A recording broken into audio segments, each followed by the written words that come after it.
Good morning, guys. How's it going for everybody? How's everyone doing on this fine Thursday? If you guys wouldn't mind just giving me a mic check real quick, we'll give people a couple minutes to try and start to get in here, and then we can go ahead and get started with the portfolio reviews.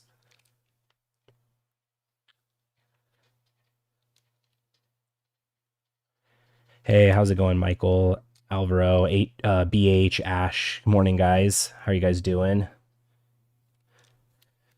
All good on the mic. Okay. How's it going, David? Juan, good morning, guys. Glad to see you guys in here. So, like I said, we'll give it a couple of minutes. If anyone is new or hasn't been here for these experiences in the past, usually what I like to do is like once a month, I like to try and do portfolio reviews. I feel like it's a good way to, just give eyes on some people's work. When looking at these portfolios, I usually like to ask a couple of different questions. So, what do you want to do, and where do you want to work? The reason that I like to ask those questions is because I think that that can answer a lot in terms of how you should formulate your portfolio. When formulating your portfolio, it's essentially like making a business card. This is what you are sending and providing to a studio in hopes that they are going to look at this and go, this person can fill the needs that we have. So, although I may or may not have picked certain people's portfolios, I think that this stuff is a good opportunity for you to see other people's work in portfolios and get an idea of what you could do to further your interests of finding work at specific studios. So making sure that your work is hireable in terms of like what the studio needs, as well as that you're providing the style that they're after. That's usually the biggest thing that you'll see is a lot of people will have a portfolio that their work may be good or strong, but they're not necessarily creating work that is applicable for a studio to use on the current project that they're after, which that, can be a little bit hard because at the end of the day, you don't ultimately know what studios are making, but it's generally good to assume that you can look at their past work and kind of get an idea of style or aesthetic that they usually have made or done in the past. So that can usually be a good indicator. So let's just catch up real quick. Hey, how's it going, Larry? Let's see. What's up, 3D Maniac? Landon, how's it going? Guatom, what's up? What's up, Timon? How's it going, dude? Glad this lined up with my lunch break. Good to hear. I'm glad you're able to make it, Michael. Can't wait for the review. Awesome. Christian, how's it going? Marco, what's up?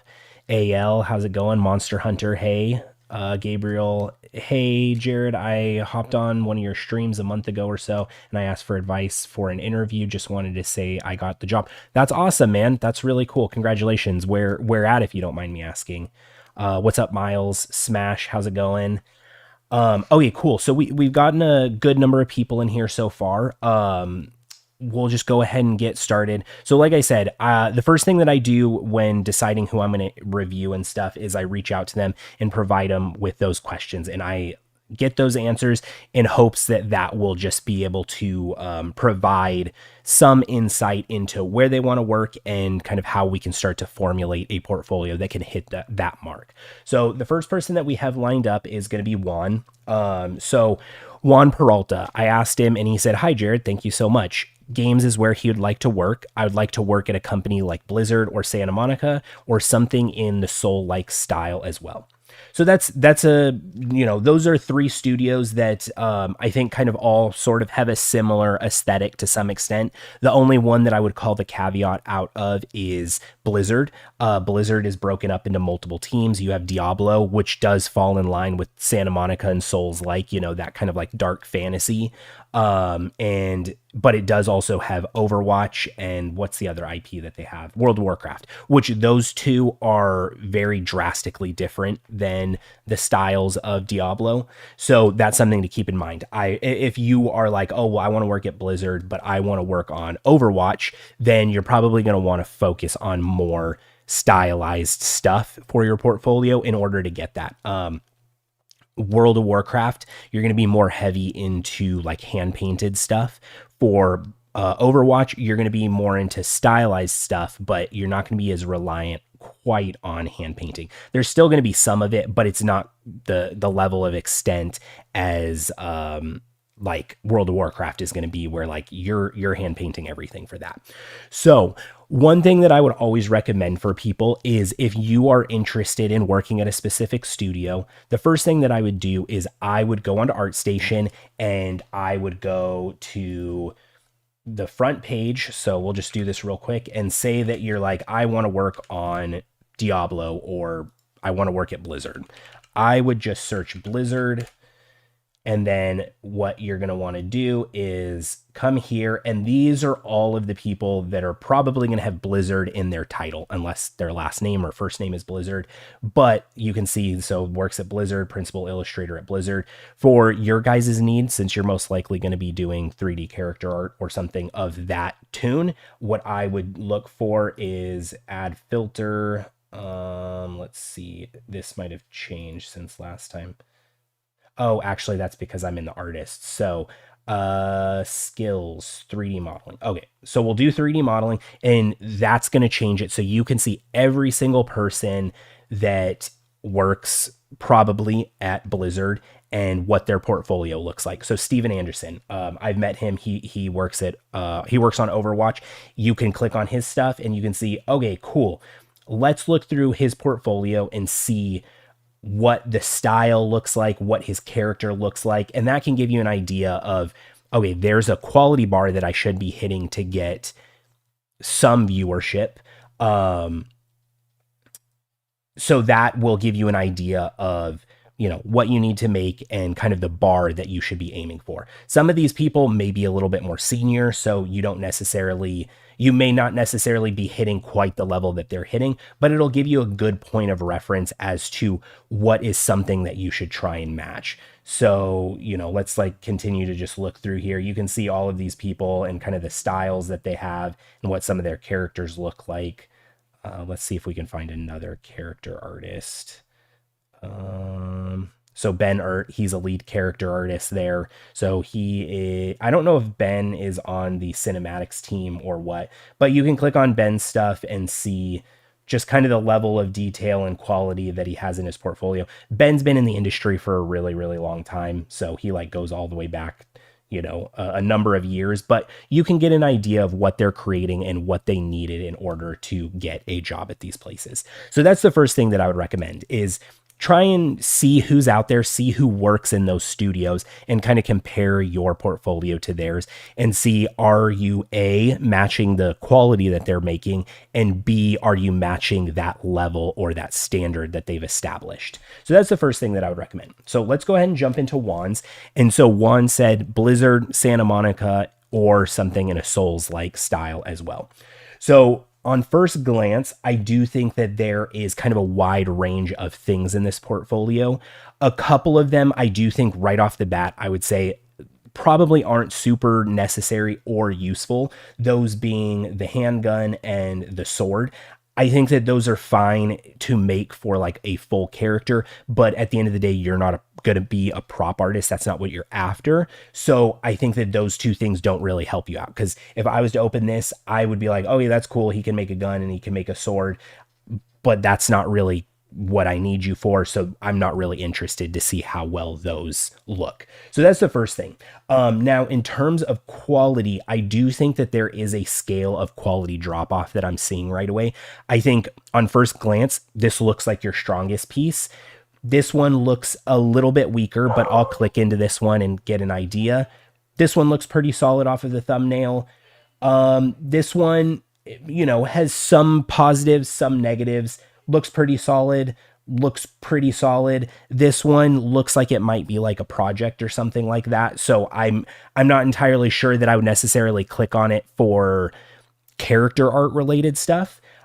This one looks pretty solid. And then these two, I do think kind of taper off. And these also fall into like more of the hard surface sci-fi sort of stuff. So I don't know if they're necessarily helping to fall in alignment with like working at Blizzard or Santa Monica or a Souls-like. So I would evaluate those two, which we'll look at these real quick and just on first glance on opening these are from 4 years ago. I do think you probably could cycle these out of your portfolio. I think that hard surface quality is a little bit lower end on this guy, and this one, I think texturing wise, it kind of falls flat, and then it's just like a disembodied head in an empty scene, which can be done well, but I think that there's just stuff that you're seeing in more of your newer work that isn't holding up quite to the same level of quality in these pieces. So this one, I think that this one has some good stuff. I like to see like the skin shading going on. I think there are some weaker elements to it. The hair, especially, it feels unfinished. Same thing with like the shirt. It feels like it could use a little bit more polish. The head looks good, but I would bring those two pieces up to kind of the same level of quality as the head sculpt. Again, this has been about 3 years, so you might be at that point where you could start to cycle this off a little bit. So we talked about this one. Let's see. Sorry, my pen is freaking out. So first thing that I'm noticing with this piece, I could be wrong, but I'm pretty sure that the normal map is inverted on this asset. So because of that, that kind of already is a mark against it. If I'm noticing that the shading on it looks a little bit weird, it kind of brings into question like, okay, you know, do you know better at this point that like what a correct normal map should look like? The normal map is correct. It's just flipped incorrectly. So again, this piece, I think we probably could cycle off. Let's see. So glad to have been part of the secret neighborhood. Okay. So one thing I would say with this is this seems like it was a collaboration project. That's cool. One thing that I would include here is there isn't really any indication as to what you contributed to this. So my first thought is, did you make all of these environments? Did you make individual assets for these environments? Did you light this scene? What exactly is it that you did that contributed to this? Because on first glance, it just makes it seem like you made all of these environments and lit everything and did everything, because I'm not knowing any different. Which if you did, that's great. I would make sure to note that. Being that this sounds like it was a collaboration project, I'm guessing you probably didn't do all of those aspects, but again, you might have. So that's something that I would make sure to do, is just provide some clarity as to what your role was in this project. Let's see.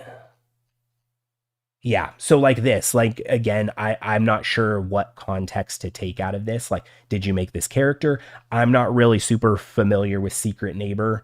I'm familiar with the art style, but I don't really know much about the game or what it is. So I don't really have much context other than, if I don't know that, I'm assuming that you made all of these things. So that's just something to keep in mind. So I would either come in here and put what you contributed to, or I would say you could probably move this one off as well.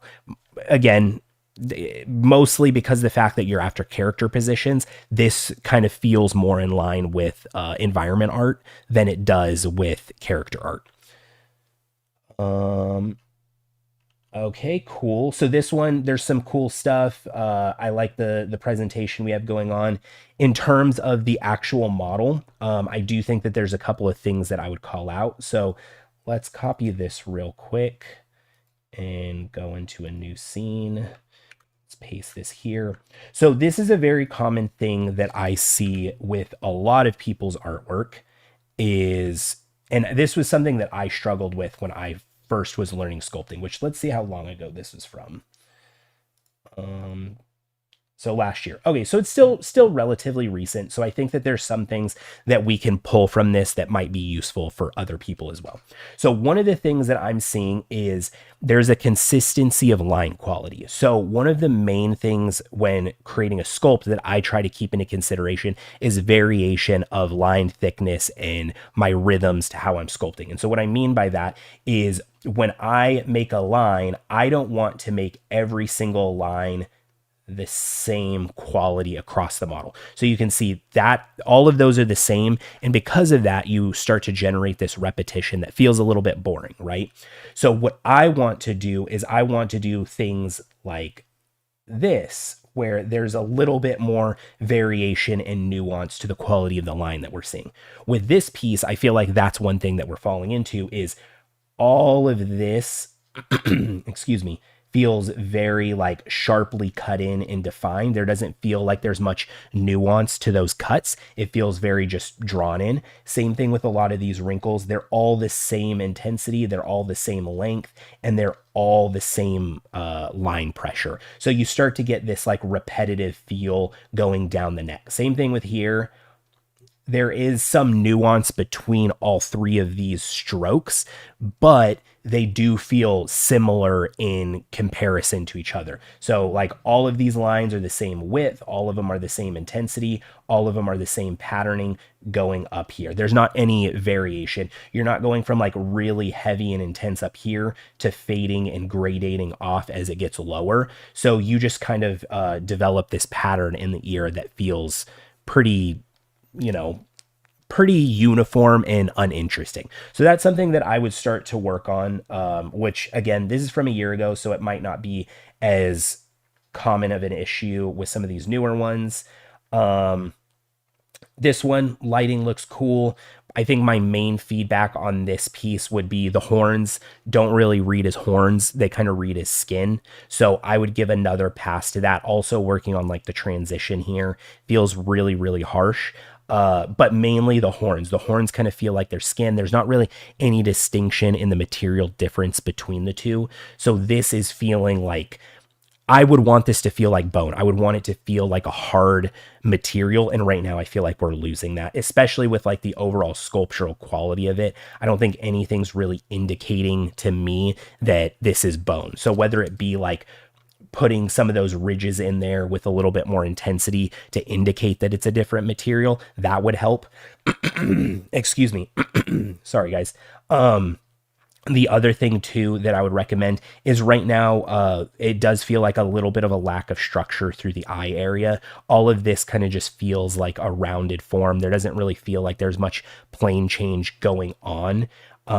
So yeah, that's what I would recommend with this one. I think that the skin texturing looks pretty cool. There's some good variation and stuff in there. I think it could be refined a little bit. We're kind of just seeing a lot of like speckling throughout that just feels more erratic and it doesn't really feel like it's intentional. So I would just keep that in mind for the texturing side as well.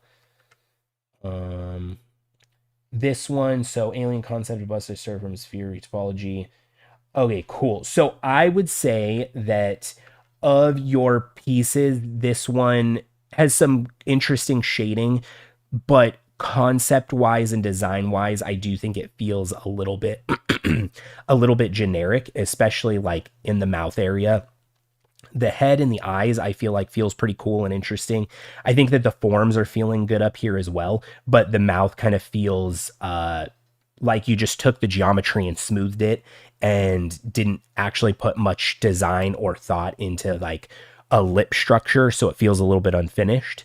But the shading looks cool. Looks like a little bit of like color texturing in here and stuff, which looks good. I just think that we could push the design a little bit further on this one. So I already talked about this one. I think that this is a good looking asset. I think that the presentation on this is really solid. This is cool to see. So all of this stuff, this looks really good, but since you're not doing a portfolio towards props, this may not necessarily be the most applicable thing to have in your portfolio. But if you were to put this on like a soldier character or something like that, I would say that you could have a section where you do add that and you do make that like a part of your presentation and things that you do show off. Let's see. Cool. So this one looks cool. A lot of good material distinction. I do have some notes on this guy in terms of proportions. I do think there's some proportional issues that are feeling a little bit off to me on first glance on this guy. And I think a lot of it has to do with like the leg size. So let's duplicate this guy. And what we're going to do is we're going to select this. And this is going to look really crude, but we're just going to like lengthen those legs up just a little bit. So you can see I just added a little bit more length to the legs, and with that, I probably would, give a pass to like the thickness of them. But just that small change makes him feel a lot less stumpy and short, a little bit more heroic. So that's what I would probably call out for this one. I think in terms of presentation, looks pretty good. You might be able to get a little bit more like brightening. Oops, I was clicking on the wrong thing. Brush. Nope, I don't want to do that. Brush. Let's add like some white light here. I would start to get a little bit of like more light in this area so that you're starting to create a little bit more of a like focal point. So why is this not working? There we go. So that you could start to like draw the eye up here instead. Man, guys, I am struggling with Photoshop today. So like bringing a little bit more of the focus up here so that that's where like the viewer starts to look, as opposed to looking like down here where it's not quite as important. So just adding a little bit more of that focus, I think, would help. So just very subtle, but you can see just bringing a little bit more attention to the face. And this guy, so this one I feel like feels a little bit weak in terms of like the style.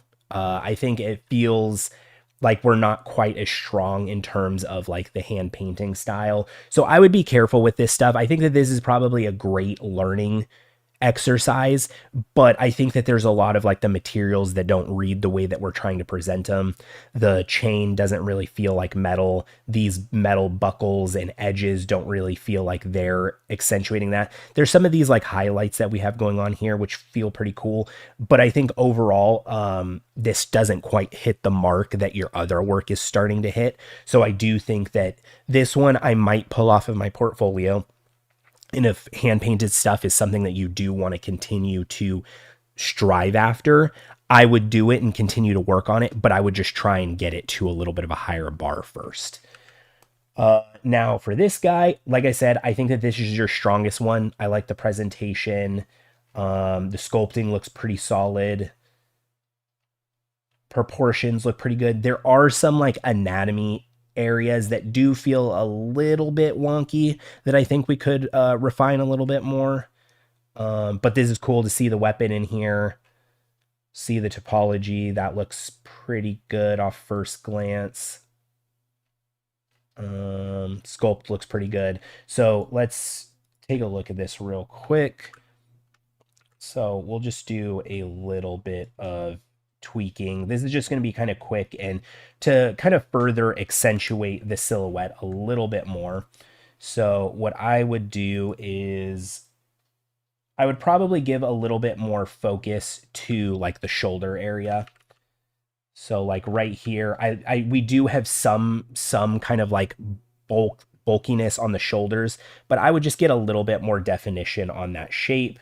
And same thing with like down here, the bicep kind of just feels like it melds into the forearm. So I would try and create a little bit more of a distinction in that area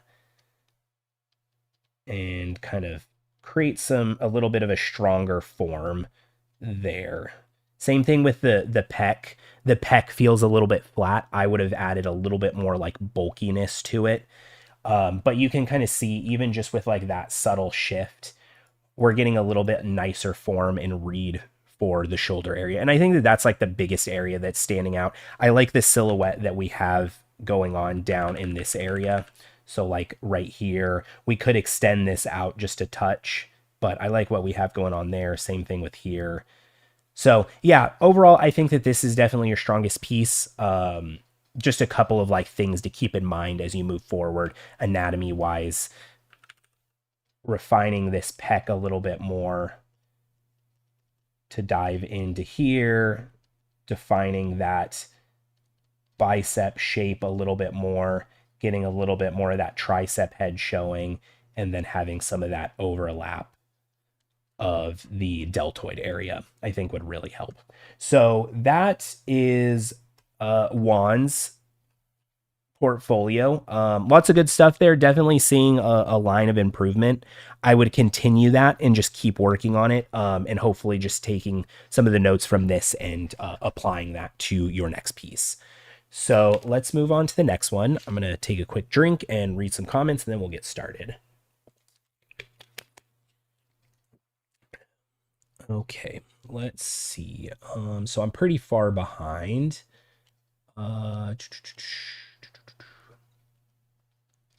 Let's see. I also just got my first job offer yesterday. That's awesome, Landon. Congrats. Where was that at? How's it going, Tim? Sandy, what's up? Chilling after work, looking to learn from others' portfolios. Awesome, 3D. Let's see. Discord link is expired. Is it possible to update with a new link? I will post a new link in the post section on the channel, so keep an eye out for that. Larry, I didn't get your questions for my portfolio. Probably won't have it reviewed today. Sorry, Larry. Make sure to let me know for the next one. Since you are a member, I will make sure to have you as a top priority. So that's something to note. One of the perks for the people that are members. I actually did a bad job on sending this out to the members channel. I apologize. That's my bad, guys. I will do better on that next time. But usually members do have a priority in terms of portfolio reviews and stuff. So next time, Larry, make sure to send me yours and I will get that one in the review for next time. Okay. Let's see. Yejin, how's it going? The job is at an animation studio in Sydney, so I'm relocating from the UK, 24-hour flight, and the project is awesome. Just wanted to give a massive thanks for all of your videos over the years. Well, that's awesome, Gabriel. Congratulations. Congrats on the new job. Hopefully you enjoy Australia. So that's really cool to hear. I'm dropping a like and heading out. Have a good stream. Thank you, Sparrow. I appreciate it. Sorry if this gets asked a lot, but how do I apply for the portfolio review? So, Alonzo, the portfolio reviews were taken on my Instagram. So if you don't follow me on Instagram, make sure to follow over there. I did post about it in the Discord as well as on the YouTube channel. With a link to that. So you just have to kind of keep an eye out for those. I post about them in my stories. So that's usually where I'm going to announce it. I'm trying to get it as widespread and broadcasted as I can. But sometimes it's a little bit hard for everyone to see it. So, okay. So I answered that. Bro, I'm new to your channel. How do I share my portfolio? Okay. So I already said that as well. Hey, what's up, Alex? How's it going, man? What's the difference between 3D for game and game cinematics? Most of the time, well, currently now there's not really much of a difference. So, game cinematics, the only places really that are doing like cinematics, what I would call like VFX style cinematics are like Blizzard or Blur, places like that. Those are doing like a more high end pipeline, so they're not worrying about like low poly. They do make a lower poly dense mesh, but they're not like worrying about limitations and things like that. They're using an offline renderer. But there is game cinematics, which anymore game cinematics are just the regular game model, so there isn't going to be a distinction between like I worked on at Turtle Rock and like our game models were the same that were used in our cinematic model. So the model that I made for the game character was what was used in the cinematic game version. We did have like a VFX style cinematic, and those models were the same models that we created, but they were just up-resed and, you know, using displacement and things like that. So that's really the main distinction. There are studios that do purely just offline rendering cinematics. So that's usually like the stuff that you used to see at like E3, but now a lot more times than not, cinematics are done in engine by the team internally. And there might be like a team internally that handles that, but yeah. What's up, Celestials? Sorry guys, I make pretty pictures. I don't read well. Hey Jared, hey chat, what's up, Roma? See guys, I'm stumbling over my words. Great to know. Jared will definitely send it over directly to you. I think it's even better since it might be over with the character I'm working on. Yeah, that's awesome, Larry. That's good to hear. Okay, sorry guys, like I got carried away with that portfolio. Let's dive right into this one. So good to see that there's kind of a split for all of this stuff. So characters and then environments. I would just click on the characters because I wouldn't be too worried about that last bit of stuff. So this is Pedro, Albuquerque. Fun fact, that's actually where I am originally from, is Albuquerque, New Mexico. So we have that in common. So this is Pedro's portfolio. So he said, "Hey, thank you so much. I'm interested in games, doing characters for games, though I've been exploring my way around environments as well. It's all for games. I'd love to work at Santa Monica, Naughty Dog for their focus on character driven stories, but I wouldn't mind working for Round 8 Studios, Blue Point, Cold Cemetery, as they are closer to what I would like to do aesthetically as well. Thank you again. I've been learning so much from your videos, and it's an honor to see you on the stream." Okay, awesome. So I am not super familiar with most of those studios, so let's look. Cold Cemetery, not Symptoms. Old Cemetery Games. What do they make? Okay, Mortal Shell, so kind of like that dark gothic sort of style. What was the other ones?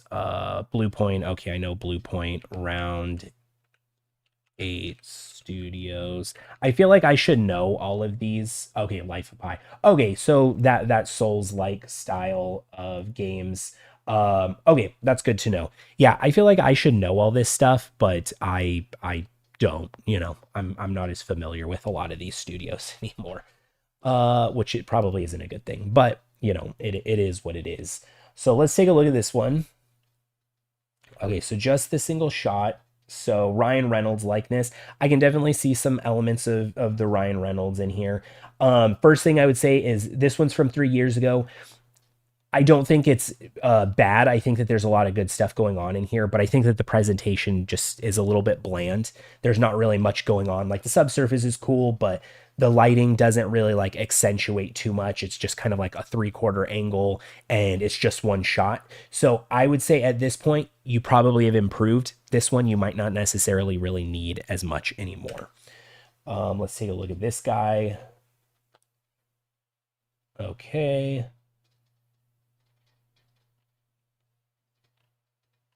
Okay, cool. So, this guy, I think I have a couple of notes for.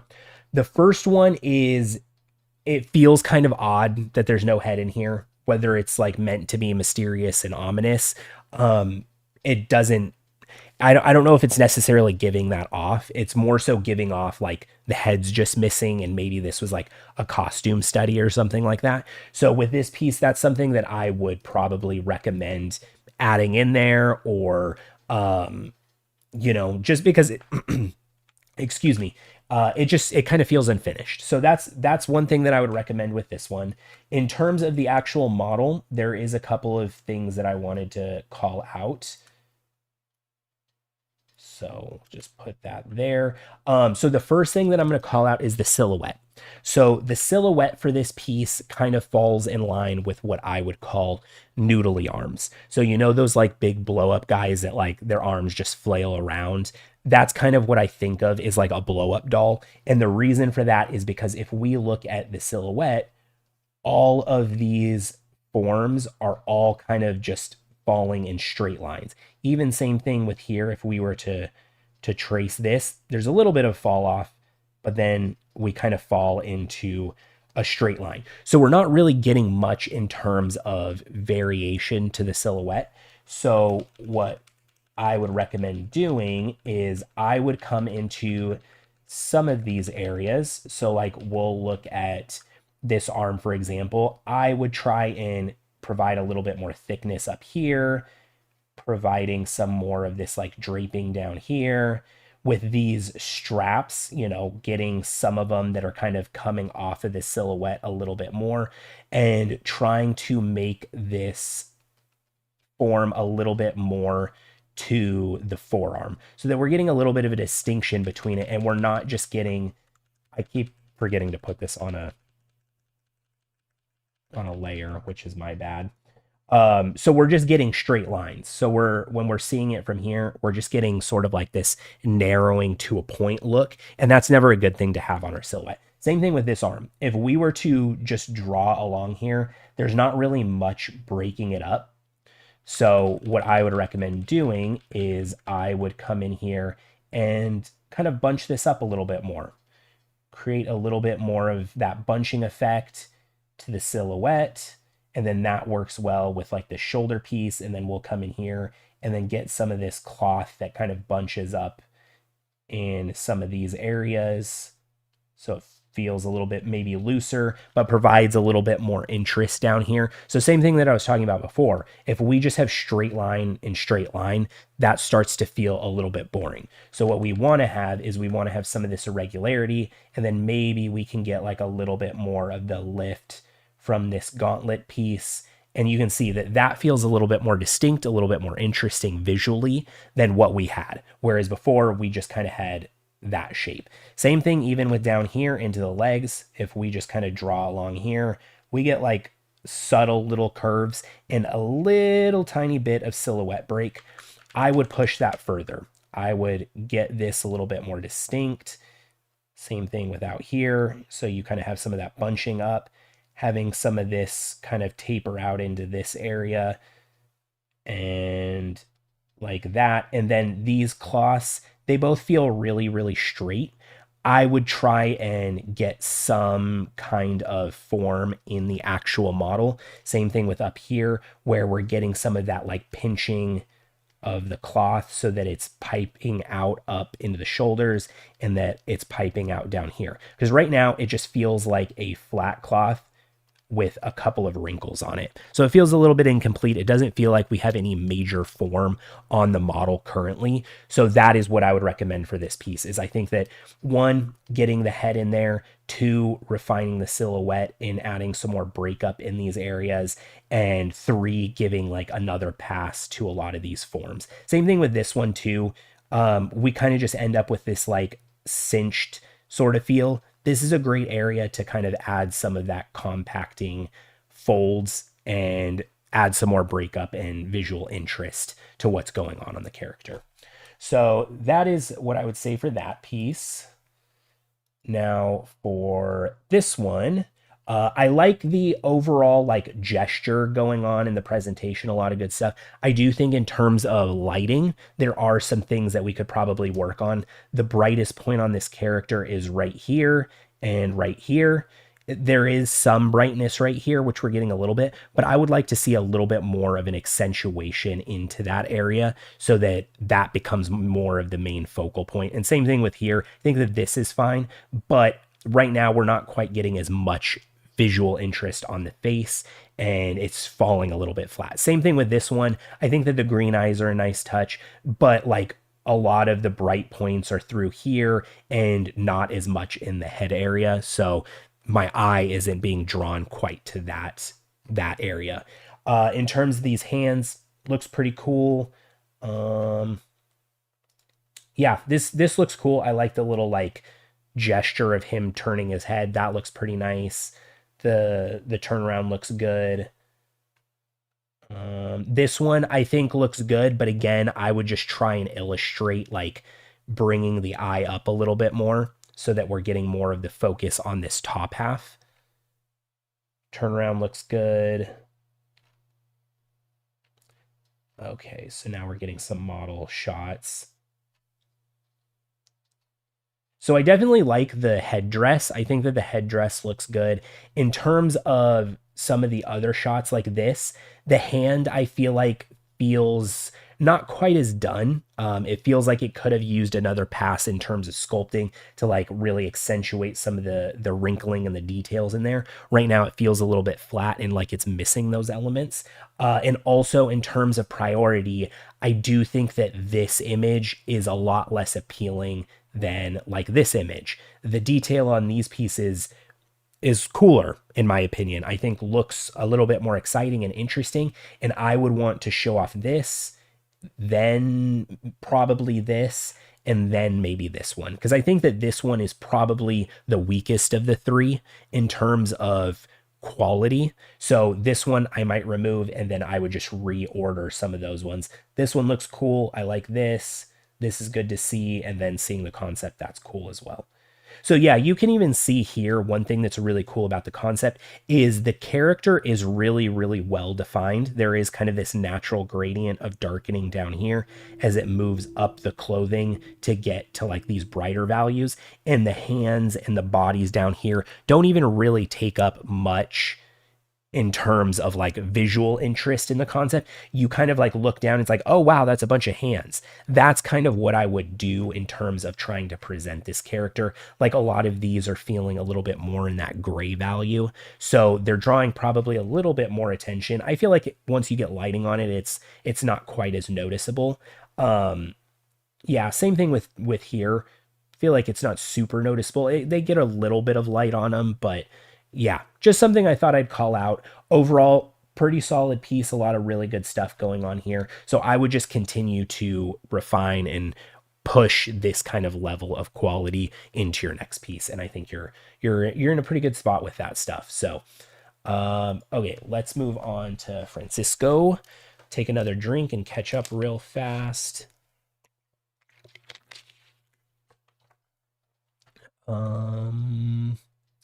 How could you tell that the normals were inverted on the sword?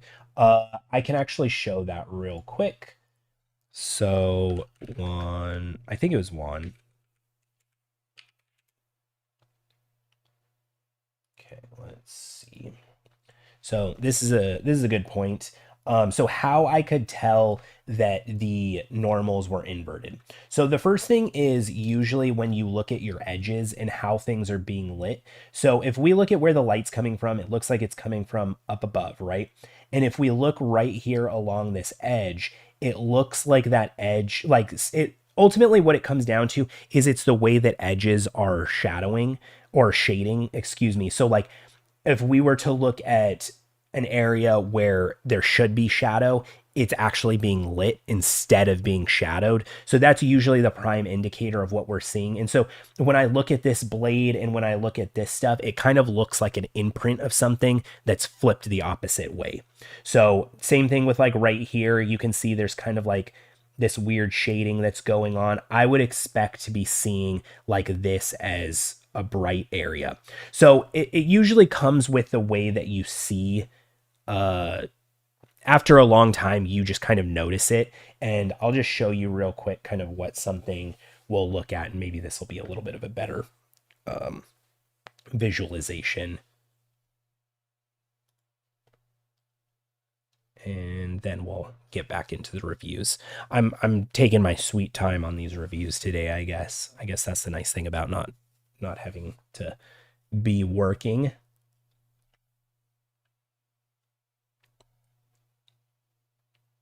Give this a quick sec.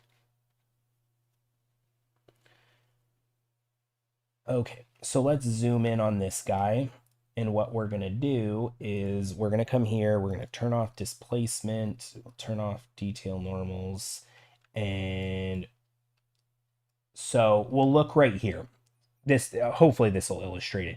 We'll look right there and you can see that light is coming from this direction. It's hitting. It looks like it's lighting properly. If I was to flip the normals, which that's not doing anything.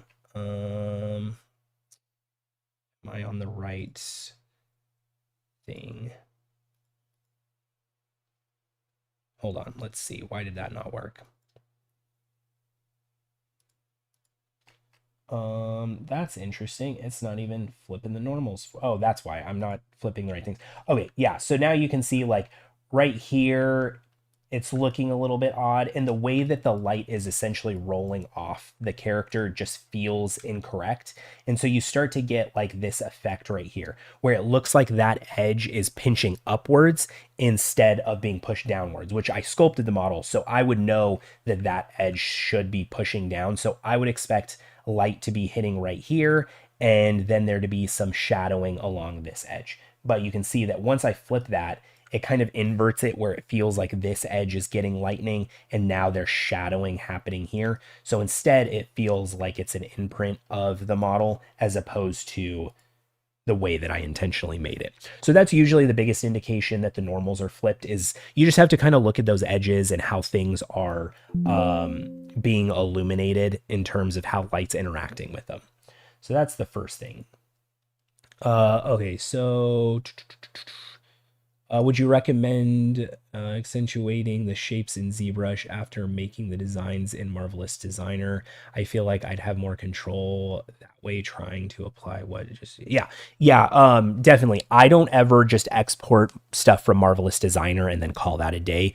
I bring it in and then I resculpt a lot of it. So hey Jared, usually for games, do you usually present your characters in a T pose or do you pose them in some way? I'm not sure what you mean, AL. In terms of like when I make the character, it's always in an A pose or T pose or however the base mesh is posed, and then once I'm done with the character, usually I'll pose it at the end of it. So, in terms of like in production, no, I don't ever pose my character or anything like that for the most part.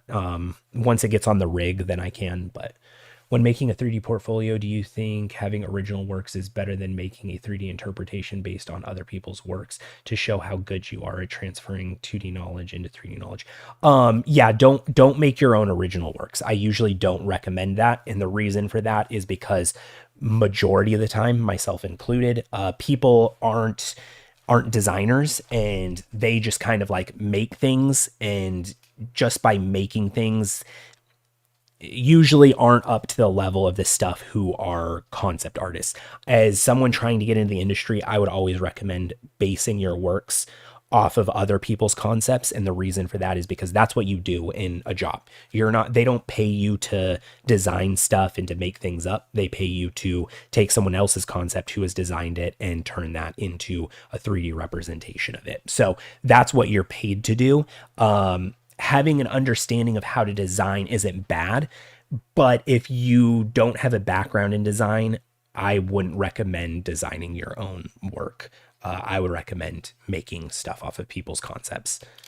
Might have been an OpenGL normal map. Yeah, probably. It was probably either exported out as OpenGL or DirectX and just wasn't flipped. It's a simple thing to fix. How much anatomy do you actually have to know as a 3D artist? You have to know enough to make things look believable and have people not question whether you understand anatomy or not. That's really the big thing. You don't have to like know every single muscle's name and every single bone's name, but you do have to know enough so that you can convince people that you know what you're doing. Thank you for clarifying. Happy to do that. Does anyone recommend an online character creation course? I'm recently an animation graduate and want to start making industry standard game models.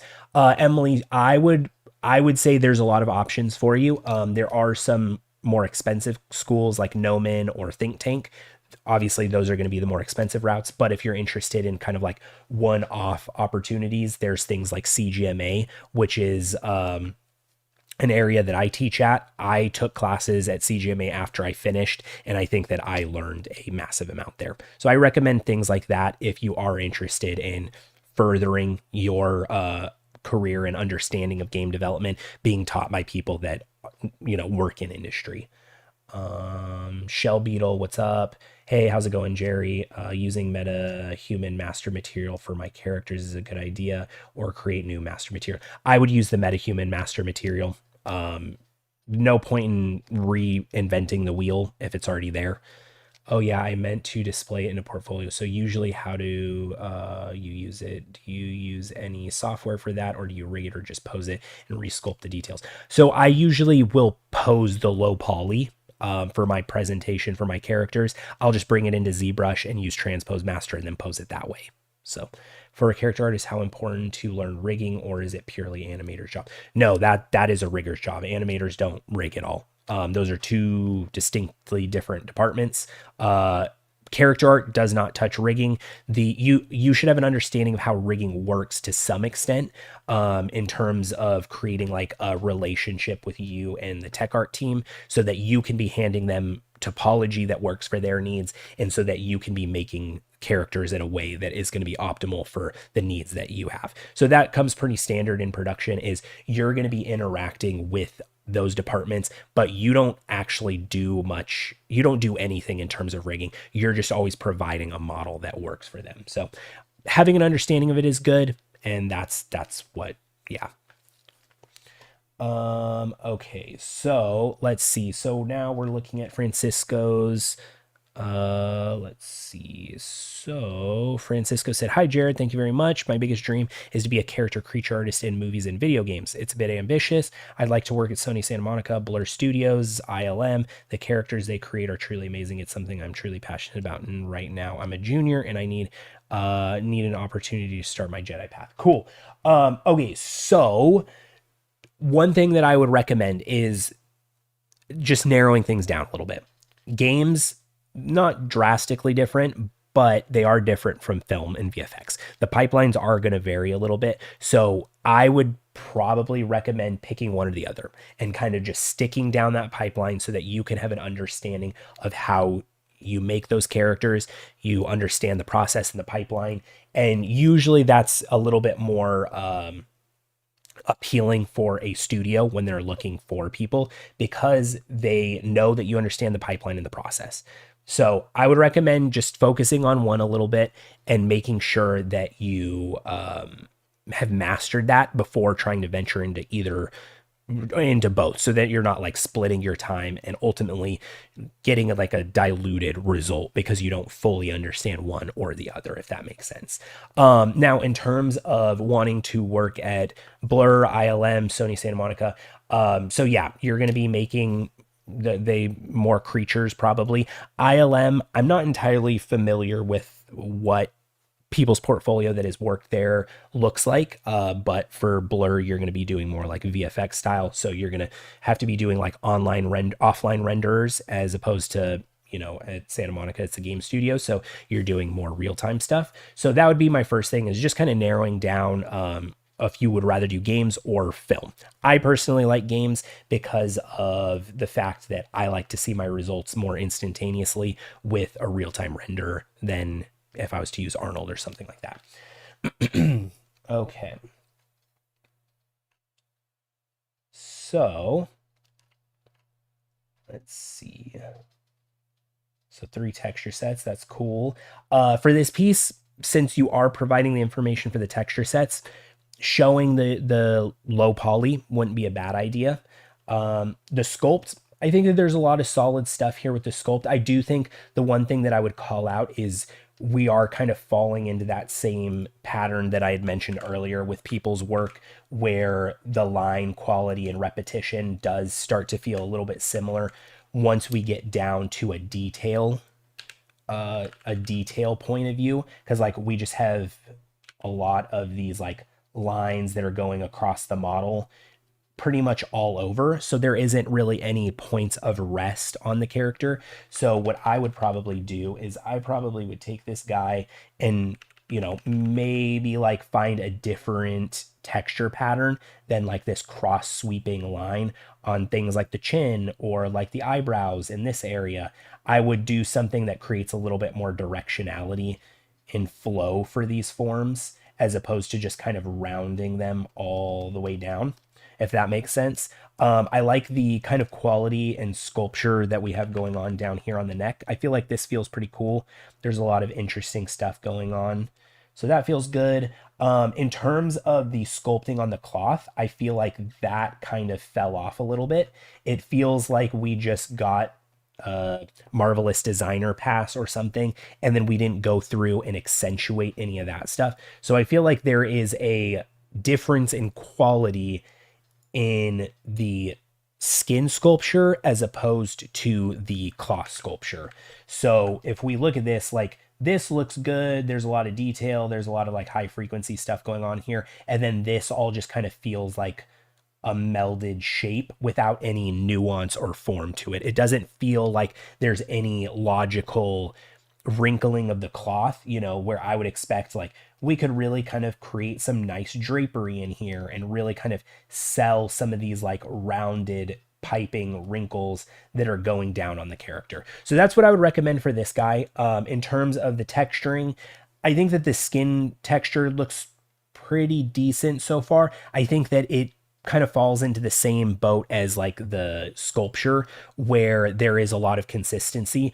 All of the character kind of just feels like this brown color. So I would want to see a little bit more nuance to that. There is some like of these peaks up on the face, which look good. But I would try and find a way to add a little bit more variation and nuance to the texture to really kind of push it a little bit further.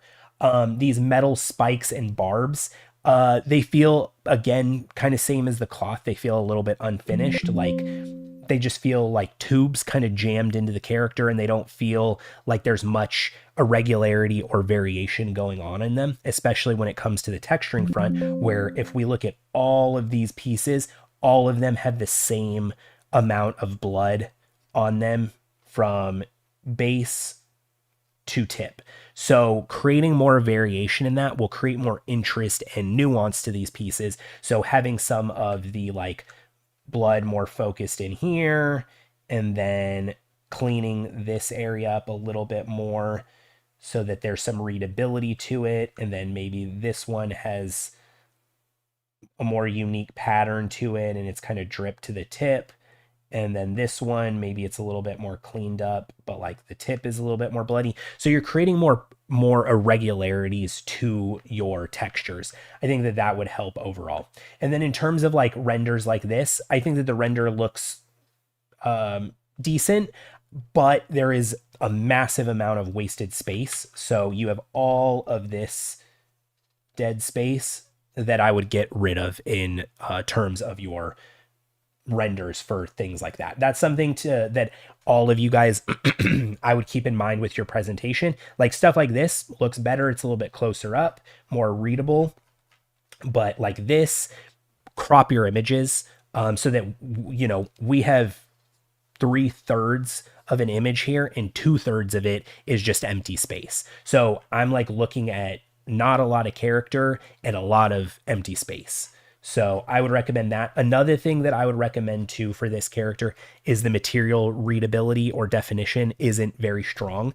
I think that the metal is getting there. The skin doesn't really feel like it's shading like skin. It feels a little bit like plastery. It doesn't feel like there's much softness to it. The gums, same thing. It doesn't feel like there's that translucency factor to it. It feels a little bit more like a plaster cast. So I would go through and really get some like nice shading on the skin and then also on the cloth so that we start to get a little bit of like that Fresnel of fabric on those edges, and we can put like a rim light back here, and that can really start to sell some of the quality of the material here. And same thing with the blood. This doesn't really feel like blood. It feels like, I don't know, it doesn't really feel like anything blood or paint related. So I think that that needs another pass. So those are kind of the main things that I would call out for this piece. Like I said, I like the sculpting, but I do think it kind of falls off in terms of the cloth, in terms of the spikes, in terms of the texturing and shading. I do think that there is a fall off from that. So I do think we could use another pass to really push that a little bit more forward. Now, in terms of this piece, the first thing that I will say is that thumbnail wise, I don't think that this is a super good thumbnail because it's just pure red and it doesn't really look super appealing or stark. It's shocking, but it doesn't really draw me in the way that I think it should. I would much rather suggest using something that has a little bit more appeal, a little bit more interest to it than just like a completely red image. If you want to keep renders like this, that's totally fine. I think moody lighting is cool to show and present, but I don't think that this is necessarily the strongest lighting to show this character in. With this guy, I think that there's definitely some good stuff going on in here. I think the biggest thing that I would call out is a lot of the forms kind of just feel that same consistency again, if that makes sense. I know that that's kind of been a resounding theme with some of these feedbacks, but like if we look in here, there aren't really any distinct forms. All of this stuff kind of like melds and blends together. Whereas like down here, there's a little bit more structure. Here, there's a little bit of structure, but we run into the area where like there is so much detail and so much noise that all of it just starts to blend and meld together. What I would really recommend is just trying to add a little bit of rest and a little bit more structure to some of these forms so that they all start to work together a little bit more coherently, and we're not kind of like overpowering the whole model with all of this stuff. Because right now I feel like if you were to tell me like, well, where does the head start, where does it end, it does become a little bit hard. Like, where's my mouse? Why is my mouse not working? Okay, there we go. Let's put a red color on. If you were to tell me like, well, where does the head start? Is it starting up here? Is it starting right here? Like, is it coming over here? Like, it's just hard to read what it is that's going on. So I think from a model perspective, I think it's just kind of messy in terms of the forms. And I think we could solidify those a little bit more so they become a little bit more readable and digestible from a viewer perspective. Now, in terms of the textures, I do feel like the textures are a little bit weaker. It just kind of feels like splatting of color in areas, and it doesn't feel as like thought out in terms of, are we trying to convey skin? Are we trying to convey bone? What exactly are we trying to convey? And so I think because of that, it just feels like there's color on it. It doesn't really feel like the shading and the material side of it is solidified and conveying anything to me. So that's kind of what I would recommend. I think that this is a cool piece. I've seen this concept before. Let's see. Yeah. Let's take a look at this. Yeah. So you can really see like a much more clear distinction of like the separation of the head. You can see a lot more of like this form and separation of a lot of these pieces down here. So you can see there's not a ton of detail on this character. I think you could reel back the amount of detail that you put onto it, and you could really like accentuate certain areas like these kind of veins and these ridged edges, and then just have a layer of subtle noise over the top of it so that you're retaining all of that form and how all of those things are working together. So that finishes up Francisco's. So we got two more. So let's get another drink and catch up.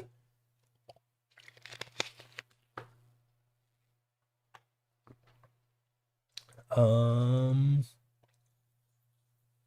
a character artist, how is it? Okay, I answered that. I want a character review. How can I send you? So Jerry, if you are not, make sure that you're a part of the Discord and in that you are a part of the Discord and that you're a part of the secret members Discord. If I don't remember what tier that one's available to. So that you might have to check what level you're at. But you should be able to join that from the YouTube page in your membership stuff if that is available to you. If you aren't under the membership tier that gets the member priority, I do post about that on Discord. So I posted about it like yesterday, I think. No, I don't remember. I posted about it a couple of days ago, and I posted about it in the announcements. That's where I'm announcing anytime I'm doing a stream, anytime I'm doing portfolio reviews, anything like that. I did also announce it on the YouTube channel in the posts section, and I also announce it on my stories on Instagram. So there's 3 places to see it. That's where I take submissions, is on Instagram. So that's where I'll always take submissions. Like I mentioned earlier, members that are in the secret Discord chat, they have priority, which I did a bad job of not announcing it to you guys this time. But if you are a member, make sure that you are also getting access to that secret Discord chat. And again, I think that there's a specific tier that's accessible to. So keep that in mind. But yeah, that's how you can get it reviewed. Let's see. Okay. It feels like there's probably no SS going on in that one. Okay, yeah. Okay, so let's jump into David's real quick. Hi, Jared. Thank you for taking the time to go through my portfolio. I'd love to work in games somewhere like Naughty Dog or Santa Monica. Okay, cool. So right off first glance, pretty good thumbnail. I do think I would recommend readjusting a little bit. There is a lot of space taken up to Marmoset Toolbag 4, which that was kind of like a trend with things and people. And, I did that for certain things. I did that for certain reasons. Main reason being that, I wanted to indicate where the project was made, but then I fell off and stopped doing it because I didn't really feel like it was adding much. I think showing that something was made in marmoset, I don't know if necessarily carries as much weight, because I think people and viewers, not necessarily me, but I think viewers necessarily might be like, oh, well, it's marmoset. It's not that big of a deal. It's not a game engine like Unreal. So I think that there is a level of like putting Unreal on it. It's like, oh, it'll spark interest from people who, that they find like that is like a big achievement, I guess, which I don't think you need. I don't think you need to put Marmoset 4. I don't think you need to put Unreal on here. What I would recommend doing is I would make more of a close-up to this character. I think that there's interest in here, but a lot of it's being taken up by this Marmoset Toolbag 4 that isn't necessary. So that's the first thing that I would recommend, is just creating another thumbnail to get a little bit more close-up to the character. Okay. So right off the bat, definitely some good stuff. A couple of things that I will call out in terms of presentation right away that I'm seeing in, I said this in the last one, is these images, which let's see, okay, so those are cropped down. So that's good to see. What I would do with these ones is inside of Marmoset, or not Marmoset, excuse me, inside of, what is this, ArtStation, when you make your portfolio pieces, you can change the way that it is put inside of the presentation. So there's one that's like using the generic kind of scaping like this. So what ends up happening is you have all of this excess space here, or you could do like a fit version. And what that is going to do is it's going to take this image and it's going to expand it to this whole space. I would turn these ones to that potentially and see how it looks. Because right now this, I think, is running into that same issue that I pointed out before, where there's just a lot of dead space around this. So it kind of just, it feels a little bit less interesting, or like it flows as well. Now, in terms of these two renders, I'm not going to lie, I'm not a huge fan of them. Mostly because the fact that I don't think that the angles on either one of them is super appealing or interesting. And I think that if I was going to show something, I would show this image. I would probably show this sequence in one single image. So I would have this kind of turnaround like you have here, adding this one up here and combining all three of those into one image. And the reason for that is because then it takes up less space. You can get more information across. But then I would also be careful, because it does become kind of redundant with like you showing this up here. And yeah, so I would either take this and remove it, or I would also combine these images. Sorry, let me take a step back. I would take these three images, combine them, and keep that, and remove this turntable YouTube video and make like an actual turntable video that you can embed in the ArtStation post. That might be a little bit more appealing. Or I would just keep this turntable and then remove these two images, because I feel like they become a little bit redundant and aren't really super appealing. So my first thought, combine them. That might make them look a little bit better. This is good to see, kind of the breakdown of your texture, your roughness. The wireframe looks good. I do think on first glance, I would say that this doesn't really look like a real-time character in terms of some of these assets. Like a lot of this, unless I had like a close-up image of it, it's hard to decipher whether all of that is like individually modeled, which it looks like it is. So my thought is that would probably be better suited to be baked into the normal map than doing individual geometry for all of those pieces. So there are things like that. Same with up here. It does look a little bit dense. So I would need like a little bit more of a thorough look at it to determine whether I would consider that low poly or not, which isn't like a huge deal, but you just want to be on your best behavior when you're making your portfolio pieces, so that there's a clear indication that like, yeah, I don't just throw topology at stuff for the sake of doing it. Let's see. Same thing with this one. I don't know if you necessarily need to show like the backside of the character like this. It just, I don't think it really adds too much to the character. I would say that if you were going to show some of this stuff, I would, remove the metalness and maybe do like a front and a back and a front and a back of just the albedo. You know what I mean? So that you're seeing the front and the back and the color. These other ones, roughness is really important. Metalness not as important.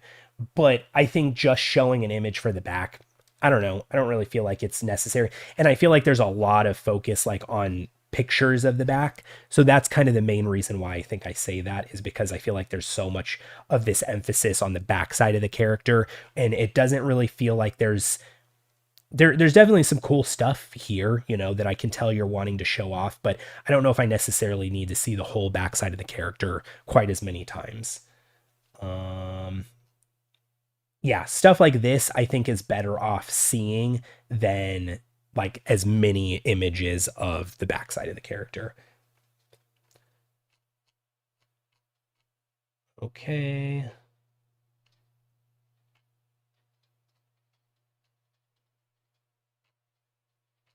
So lots of detail on this character, lots of cool stuff going on. I do have some notes in terms of the overall like proportions of the character. Um yeah, this will be a good one. And a lot of it comes down to like the musculature of things and like the shoulder area. So I looked at this one last night and I looked at the concept, and I think there's a very distinct difference in the concept versus what we tried to convey here. And I don't know if I necessarily agree with the choices that we made. Is kind of a big thing because I feel like we took a character that's supposed to kind of feel like this like person from the West, Wild West or something like that. Like there's all these holsters and things, and we took them and turned them into kind of like an action hero with like the anatomy and like how bulky and muscular we made this character. And so not only did we add a lot of bulk onto the character, but I don't think that the anatomy is super strong. I think that there's a lot of issues that I'm seeing, especially in the arms. We're not seeing a lot of the anatomy with other areas, but in the arms, we kind of have like this. We have this like slow taper off, so we don't really have much definition into the shoulder area. It feels like this kind of just swoops into this teardrop area, and then we just have like this like bulbous shape of biceps. It doesn't feel like there's much distinction going on of you have your pec here that dives into there. You have the deltoid wrapping into right here. You have your bicep diving back into here, and you have your tricep head. It all just kind of feels like bulbous. So we get this shape, and then we get this shape. So we get two curves that are mirroring each other. So because of that, there feels like there's not really much anatomical correctness to the arm currently, and a lot of that just has to do with the silhouette that we're seeing. So what I would recommend doing is, just giving another pass. So defining that change right there, getting that tricep head into the deltoid and into the shoulder, and then here into the forearm, which this is a massive forearm. His forearms are almost as big as his biceps. I would thin that out a little bit. I would say coming like this and then thinning that out like that. So you can see there's a lot more rhythm and a lot more interest. Whereas like if we draw the silhouette on this side, that is a lot more interesting than that. And also, again, there is just the anatomical issues where, like, I can see that you have somewhat of an understanding of the anatomy, but like I think you're missing a lot of the skeleton that's underneath to understand like what the muscles are actually doing, where they're attaching to, where they're coming out from. Whereas like this bicep, for example, like this just feels like I know that there's a bicep on there, so I'm going to sculpt a bicep, and that bicep ends up feeling like a bulbous form as opposed to like something with planes to it. So hopefully that makes sense. Same thing kind of continues down into the legs. This cloth pretty much throughout feels not as thought out or meticulously sculpted as it probably should. Like a lot of this, like none of these wrinkles really make much sense. They're kind of just wobbly, lines that are just coming from somewhere, and there isn't much intelligence behind the actual way that they would sit on the body. So let's take a look at this. So if we look here at this character, you can see that there is this line that's coming across. That's because there's probably a point right here that creates that tension. So you get a shape that flows this way, and same thing with over here where you get this shape that's flowing this way, and then this kinks into this shape. So you get a change of the planes and quality of the cloth. They are a little bit looser, so you don't have to like sculpt too much forms, but you want to have something that indicates that the cloth is loose and not just like creating random wrinkles that aren't coming from anywhere. Like all of these wrinkles feel like they're like originating from right here on the knee, whereas I would expect them to be originating from more up here or like these tension points on the leg. So that's another thing that I would call out, is just the cloth overall, I think feels like it does need a little bit more knowledge in order to sell the quality of the cloth that we're making. And same thing with right here, like this feels a little bit incomplete. Like there's kind of like this wobbly form, and then there's like these like couple of sharp lines, and same thing with right here. I wouldn't necessarily expect the cloth to like fold this way. I would kind of expect it to more so go out this way. Which maybe I'm wrong depending on the reference you're looking at, but I don't think that there's much strength in terms of a lot of these folds. So that's the other thing I would call out in terms of the cloth. Let's see. In terms of the shading on this guy, I think that there's definitely some good shading in areas. I think that the leather looks pretty good. Some of this stuff looks pretty good. I do think that the skin could use a little bit more refinement in terms of the subsurface scattering. It feels a little bit like plastery or plasticky, especially like through this area. That's kind of what I would call out for the skin, is you're seeing a lot of like the pores very, very sharply. And usually a good indication of skin is when we like look at something like this, for example. There is like this shadow right here. When you're making subsurface scattering, there's usually like a blend on this edge, which is called the termination line. So let me go back and see if I can fake this real quick. It's probably going to look pretty bad, but maybe we can indicate some of this where there's some of this like shadowing going on. So we would have this like termination line. And so when you look at skin,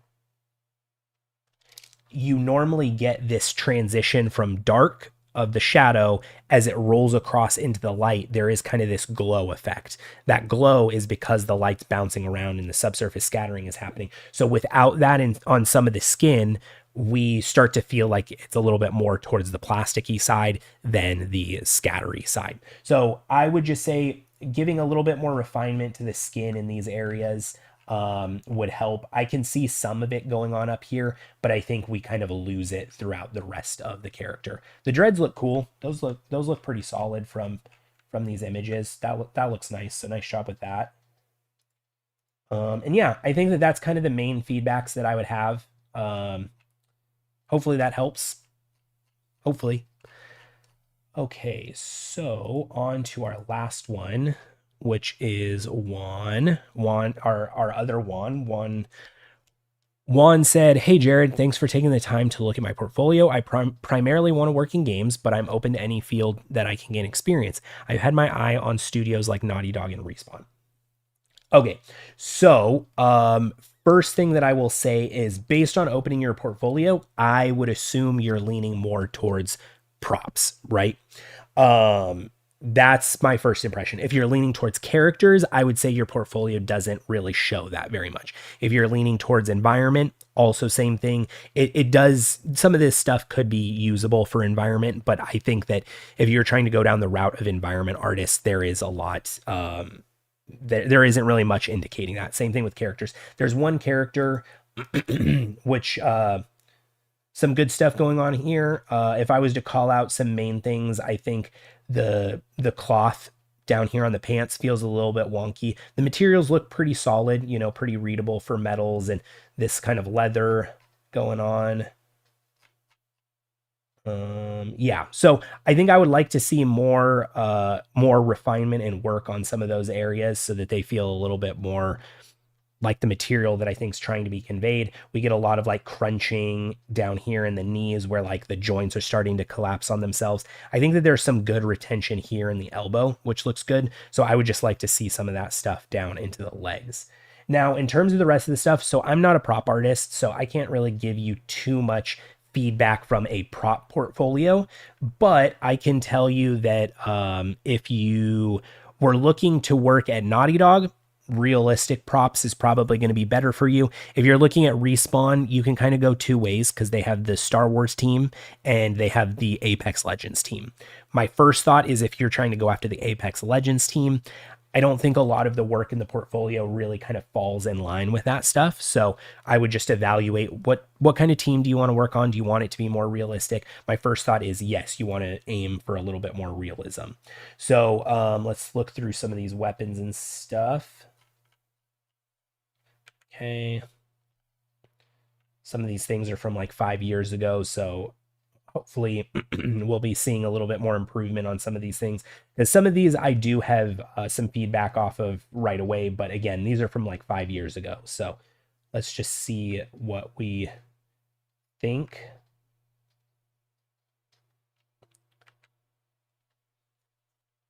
So based off of these pieces, the first thing that I'm thinking is the modeling looks pretty solid. I'm not seeing anything too egregious. I do think we are losing quality in the texturing front. I feel like what we're missing is we don't have a lot of distinct material definition going on. So a lot of the materials kind of feel a little bit samey and they don't feel like there's a clear distinction between each one of them.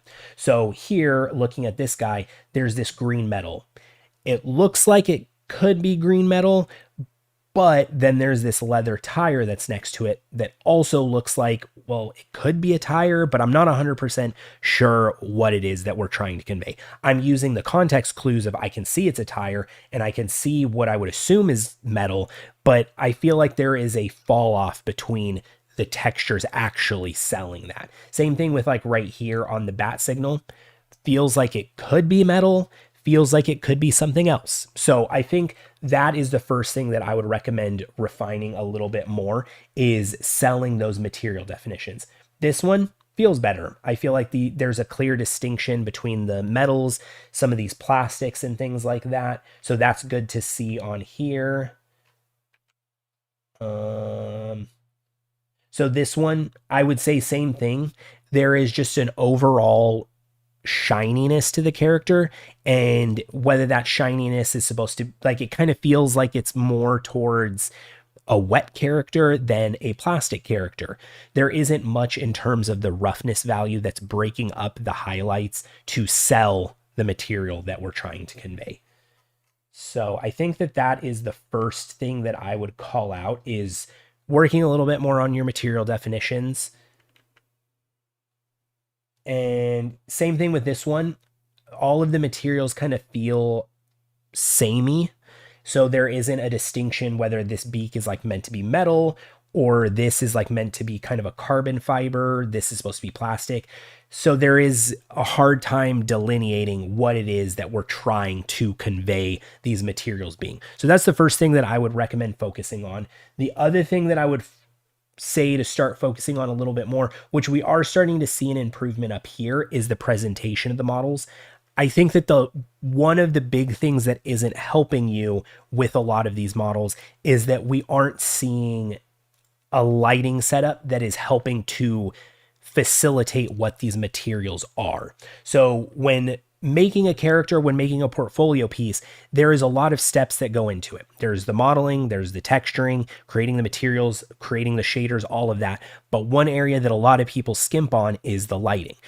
Lighting is just as important as any of those steps. And lighting doesn't just mean throw an HDR image into the scene and throw a light and call it a day.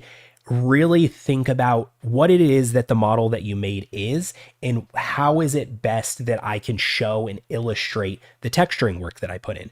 I want to be able to show the viewer that this is a metal and this is what this surface should feel like. So that's how you use lighting, is to describe those materials, to illustrate where to look, showing what something is composed of and showing the differences between the materials that's on the character. This one I think is your most successful one, because we can see some of the highlights on the plastic and how the surface is broken up. We can see some of the shine of the metal. We can see what looks like maybe like a glass sort of cover right here. So there's a very clear distinction between what each one of these materials is meant to be. And I think that that's going to really help you out, especially from a props perspective and selling your models. This one, I think we fall into that same situation where the materials aren't super readable because the lighting isn't really helping the character. The lighting feels very flat and is covering the entire character, as opposed to having like a 3/4 light that is hitting from right here, and we're selling an understanding of the forms of the model as well as how the material is responding to light from the texturing perspective. This one feels a little bit better. We kind of fall into the same situation where the character is entirely covered in light. We're not seeing any shadows to inform the silhouette or the forms of the character. So we do kind of fall into that as well. But I think from a material standpoint, we're starting to get a little bit more readability here on the screen. We're starting to get some of the highlights of the metal being chipped away. So the more that we can push that lighting, I think the better that we will be in selling those materials. So it's going to be kind of a multifaceted problem that we have to solve. Working on the texturing to sell the materials, and working on the lighting to help illustrate what those materials actually are. And so that kind of brings me to the end of our feedbacks. Yeah, so that kind of brings us to the end. Like I said, everyone that, a lot of the feedback that I gave is pretty cross-usable between many people. I could have said one thing for one person and not necessarily said it for another, but it still might be applicable. So hopefully you guys found a lot of this stuff useful in terms of ways to improve your art and improve your portfolio. Again, I can't necessarily tell you that everything that I say is going to be picked up or seen by other people, but I do try and provide some of the things that I notice when I look at people's portfolios and what kind of stands out to me. And these are a lot of the things that stand out to me. The best things that you guys can do for yourself is, again, figure out where you want to work, figure out what you want to do, look and research, see who are the people that are working there and what is the competition that you need to hit in order to get to that same job. Now, one thing that I wanted to throw out there, and this kind of falls in line with the portfolio aspect of getting your first job. So I had released a video recently, the one talking about the entire pipeline for character art, which you guys all really showed up for and provided a lot of views for, and seemed to have a pretty positive response to that. So thank you guys for that. I am working on my next video, and it's kind of going to go a little bit more in line with the portfolio aspect of character art, but it's more so moving into the next phase. A lot of what getting a job is, having a strong portfolio. And I feel like I've talked to lots of lengths along with a bunch of other artists about what's important in a portfolio and what makes a strong portfolio and things that I look for. So what we're going to talk about next is going to be the next step. What happens once you get your portfolio in the hands of a recruiter and then you have to start the interview process? So that's the next video that I'm working on. So make sure to keep an eye out for that. I still have a little ways to go before I finish getting that edited and out there, but hopefully you guys find that insightful. I wanted to share some of the experience that I've had with interviewing at a handful of studios at this point and what you guys should expect once you get to that phase of getting your first job. I think it's best for you guys to go into some situation like that, understanding what to expect, because interviewing for games, I don't know about film if it's the same way, but interviewing for games is very much a tall order and challenge. It's not just you get one call and they're like, okay, cool, you get the job. You have to go through multiple interviews. So in that video, I'm going to talk about, your initial interview, your second interview with the other departments, and then your third interview with the whole studio and kind of what that looks like. So hopefully that interests you guys, and will provide a little bit more insight for you guys. So again, thank you guys for hanging out. I appreciate you guys spending your morning with me and listening and interacting. Thank you for everyone that submitted your portfolios. Sorry for anyone that I wasn't able to get to. I will try and do another portfolio review next month, so keep an eye out for that, and I will try and do a little bit better job of broadcasting that. I'm continually learning.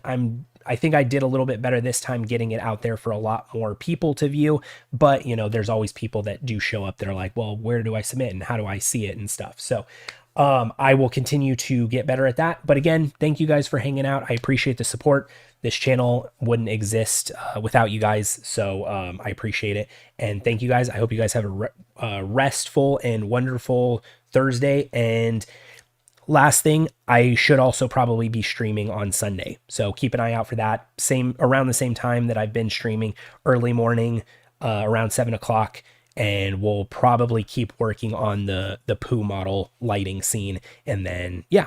As for the last thing, Discord link, I will post a Discord link in the post section on the YouTube channel after this. So keep an eye out for that. And maybe I'll post it on my stories as well on Instagram. So thank you guys again. And I will see you guys in the next one.